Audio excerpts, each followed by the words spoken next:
RCR, la red que comunica y une al Perú.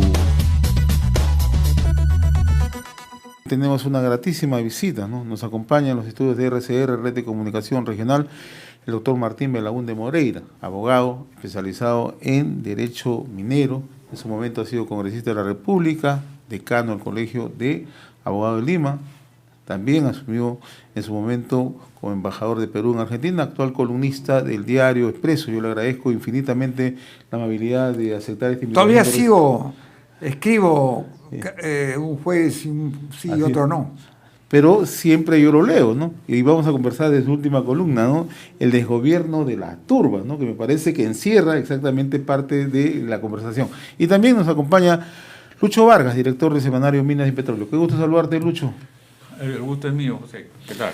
A ver, comencemos a propósito de la última columna, el desgobierno de las turbas, en el diario Expreso, doctor Martín Belaúnde, ¿no? Ahí usted hace un recuento cómo está la situación política y cómo esto está afectando a las inversiones en minería, partiendo del caso Tía María. ¿Cómo está observando usted el panorama en este momento? Bueno, con inmensa preocupación, igual que la gran mayoría de los ciudadanos peruanos que contemplan que el país se está desbordando. Eso que es algo que pueden algunas personas considerar bueno, yo lo considero pésimo. Yo quiero decir lo siguiente, yo tengo un enorme respeto por la agricultura. Yo creo que la agricultura es una actividad fundamental, vital. Pero cuando hay personas que dicen agro sí, minas no, yo diría que están tratando de autoengañarse. No solo de engañar a los demás, sino de autoengañarse. Porque hay una relación directa de causa-efecto entre la agricultura y la minería. Y eso lo vemos en los valles que están altamente tecnificados. Nosotros lo vemos que en los canales de regadío, en las pequeñas acequias, que cuando se quiere optimizar el uso del agua, esas acequias se revisten de losas, de cemento. O cuando se quiere hacer una inversión mayor, existe tubería. ¿Y de qué es la tubería? Puede ser de minerales no metálicos o de acero. Y después, toda la maquinaria agrícola, bueno, la maquinaria agrícola son aparatos, maquinarias, que son hechos fundamentalmente de acero y de cualquier cantidad de minerales metálicos, no metálicos, productos de origen plástico, etc. El riego tecnificado, el riego por dispersión. Entonces, en todas ese tipo de actividades agrícolas interviene la minería directa o indirectamente. Y ahora yo quiero hacer un recuerdo que la gente olvida. Hasta los años 70 existió una corporación en el Perú que después se denominó Centromin y que luego se privatizó como Dow Run en la parte de La Oroya y se privatizó con otras empresas. Pero esta empresa, Cerro de Pasco Corporation, tenía una gran división ganadera en el departamento de Junín y en el departamento de Pasco. Entonces yo me pregunto, ¿por qué esta empresa minera metalúrgica que tenía su centro de operaciones en La Oroya y también en Cerro de Pasco, que le dio el nombre a la empresa, por qué tendría una división ganadera como uno de sus aspectos fundamentales? Entonces, ¿por qué? Porque la ganadería era contradictoria con la minería metalúrgica. Ellos arreglaron las cosas bien, pusieron las cosas de una forma tal que pudieron convivir rentablemente la división ganadera, hasta desarrollar una raza de ovejas que llamaba Junín, con las actividades mineras metalúrgicas, que en esa época tenían estándares ambientales muchísimo más flexibles que los de ahora y que eran estándares ambientales más bien pobres, y de lo cual se dijo que Loroya era una de las ciudades más contaminadas del mundo. Hoy día Loroya no es una de las ciudades más contaminadas del mundo porque Dow Run, antes de entrar en insolvencia, hizo una serie de inversiones. Ellos dicen que de $300 millones, entre ellos una planta de tratamiento de agua y diversas modificaciones en el proceso productivo. Y Loroya, el complejo minero metalúrgico de Loroya, está paralizado en un 90%, creo que de tiempo en tiempo trabaja por encargo, pero el hecho es que se ha descontaminado totalmente y la agricultura en torno a esa zona continúa. Entonces, yo diría que desgraciadamente hay una mala fama de la minería, en parte debido a la propia minería por algunas políticas irresponsables que tuvieron, en parte porque le están cargando las tintas, como se dice en argot periodístico. Ahora, uno de los principales problemas que estamos observando ahora es que todo el tema de la discusión en minería ya deriva más a un aspecto de carácter político e ideológico con un aspecto de carácter técnico, ¿no? El caso de Tía María, el caso de Las Bambas, estamos viendo lo que está ocurriendo también con Habday ahí en Chumbivilcas, en Espinar con Antapacay. Todo es una derivación política, ¿no? Y acá usted tiene mucha experiencia, conoce muy de cerca el tema de la legislación minera. Uno percibe con claridad que detrás de esto ya no son los objetivos propiamente de frenar un proyecto en sí, ¿no? Sino de paralizar todo un corredor minero en el sur, ¿no?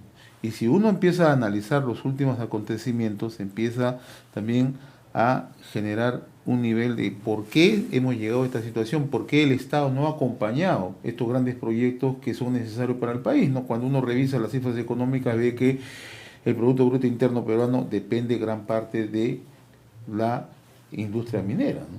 ¿Qué es lo que está ocurriendo? ¿Por qué el Estado se ha desligado y no acompaña estos grandes proyectos de inversión?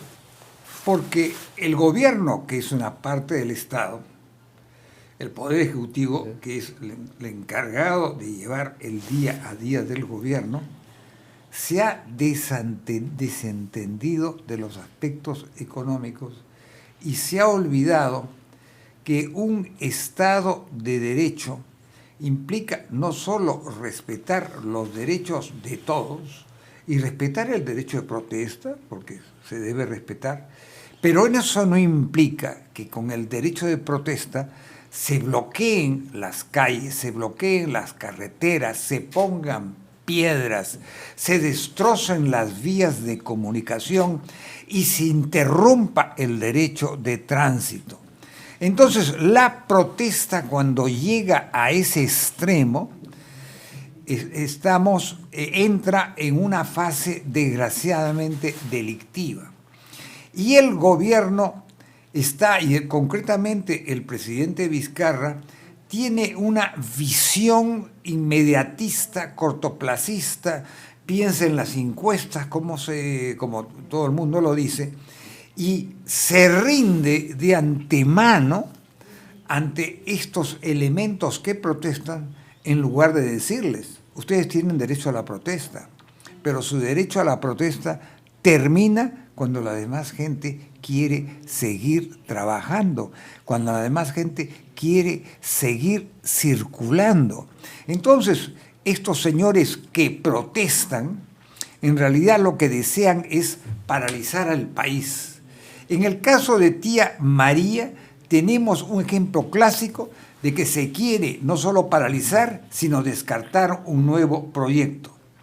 En el caso de Quellaveco, se están poniendo objeciones aparentemente por una supuesta contaminación de agua. Ahora bien, Quellaveco está en su fase de construcción, no produce minerales todavía. Entonces, ¿de qué contaminación estamos hablando? Solo se están llevando actividades de construcción para abrir la mina, que básicamente es traslado de tierras, y también para construir las plantas que deben estar al lado de la mina. Entonces, ¿de qué cosa estamos hablando? Y después lo que se quiere en realidad es paralizar la actividad minera. Se quiere paralizar la actividad minera en Las Bambas. Si pudieran, quisieran paralizar la actividad minera en Toquepala y Cuajone y paralizar la actividad minera en Hilo, en la fundición y en la refinería. Nosotros sabemos que en algún momento esa fundición emitía gases, humos, los famosos humos de Toquepala, como los llamaban. Fue un error muy grande, pero eso es un hecho del pasado. No hay humos. ¿Por qué no hay humos? Porque el anhídrido sulfuroso que podría salir al aire se retiene y con eso se produce ácido sulfúrico. Ese ácido sulfúrico se emplea en las propias operaciones de Southern Perú. Ese ácido sulfúrico se exporta también. Ese ácido sulfúrico se puede combinar con los minerales no metálicos de la operación minera de Bayóvar y producir fosfatos que son fertilizantes para la agricultura. Yo veo, por ejemplo, en redes sociales, y veo lo siguiente. La empresa, el Grupo México, que ahora es propietaria de Southern Perú, derramó en México 3.000 litros de ácido sulfúrico. No toneladas. 3.000 litros. ¿Cuánto es 3.000 litros? 3.000 litros es 3 toneladas. ¿Cuántas miles de toneladas produce hoy Southern Perú en sus operaciones mineras? Una cifra que excede largamente de las 100.000 toneladas anuales. ¿Ha habido en el puerto de Hilo algún derrame de ácido sulfúrico desde que esas plantas sulfúricas existen en la última década, en los últimos 10 años o más? No han habido. Entonces, apelan a un accidente en México para satanizar a la empresa. He visto, por ejemplo, en redes sociales a un muchacho que hablaba de la bahía de Ite. Yo he visitado a la bahía de Ite y la visité, me parece, el año 91, 92. Efectivamente, ahí se descargaban, ya no se descargan, los relaves provenientes de las operaciones de Southern Perú. Y yo recuerdo lo que veía es que la bahía de Ite tenía mucho material desde un barranco. ¿Y qué veía yo? Una cosa que me llamó profundamente la atención, una grama verde y ganado pastando con la gente que conducía ese ganado. Entonces, yo dije, yo creo que ese material y esa grama no es venenosa. Hoy día he visto fotos de la bahía de Ite en que todo eso se ha saneado y es un lugar de paso para las aves que se alimentan de la grama que brota. Entonces, ahí en estos momentos no hay contaminación ambiental. Se ha creado un espacio propicio para que las aves pasen por ahí y desarrollen su vida biológica y se cree ahí un remanso natural que favorece el medio ambiente y genera un espacio grato para el paisaje. Entonces las cosas evolucionan, la minería evoluciona, la agricultura debe evolucionar. Por ejemplo, la agricultura del Valle de Tambo tiene el problema del agua contaminada o mezclada en algún porcentaje con boro. Esto es algo que debería desaparecer y por lo que me dicen, no soy técnico, me dicen tendría que haber una represa en la altura que está en el límite de Moquegua con Puno y donde se pudiera, digamos, represar el agua y esa agua represada combinarse con el agua del río Tambo y disminuir el contenido de boro, lo que ayudaría a la agricultura del Valle de Tambo. Yo quisiera cambiar un poquito el tema. Tú has escrito 6 ediciones de un tratado analizando la Ley General de Minería. Sí. ¿No? O sea, eres y además eres catedrático en Derecho Minero. Sí, de hace muchos años. Bueno, entonces, ahora los presidentes regionales del sur quieren cambiar la Ley General de Minería. Dice que ya tienen un proyecto. Entonces, ahí hay 3 preguntitas. La primera, ¿están ellos en capacidad de hacer un buen proyecto? Segundo, la segunda cosa sería, ¿ha sido buena la ley de minería? ¿Ha servido la ley actual? Y la tercera pregunta sería, ¿qué se debe modificar para que sea mejor ley?